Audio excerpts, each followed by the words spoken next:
Monsoon. Bengaluru के उत्तर में स्थित चिक्कबल्लापुर गांव 3 वर्षों से सूखे की चपेट में था। कभी रागी और मूंगफली की फसलें लहराती थीं, अब वही खेत दरारों से भरे पड़े थे। गांव वाले आसमान की ओर टटकी लगाए बैठे रहते, पर हर दिन उम्मीद और भी कम होती जाती। इन्हीं में से एक थी मीना, एक युवा महिला जिसकी दृढ़ता सूखी धरती जैसी अडिग थी। उसके पिता, जो कभी समृद्ध किसान थे, निराशा में डूब चुके थे, और अब मीना ही अपने छोटे से खेत की देखभाल करती थी।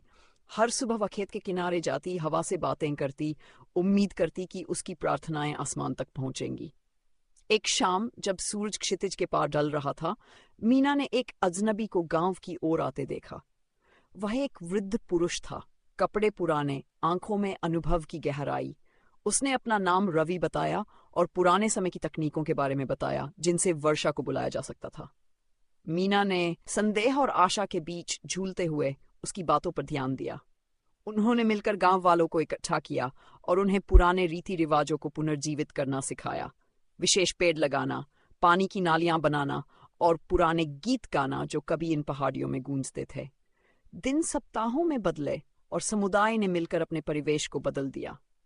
फिर एक सुबह काले बादल छा गए, हल्की बूंदाबांदी शुरू हुई जो धीरे धीरे मूसलधार बारिश में बदल गई। गांव वाले खुशी से झूम उठे, खेत हरे हो गए और आशा फिर से जाग उठी। जैसे ही वह आया था, रवि वैसे ही चला गया, पीछे एक नोट छोड़ते हुए। प्रकृति याद रखती है, कभी कभी हमें बस उसे याद दिलाना होता है। उस दिन से मीना दृढ़ता की प्रतीक बन गई, सभी को ये याद दिलाते हुए कि सबसे कठिन समय में भी एकता और परंपरा चमत्कार ला सकती है।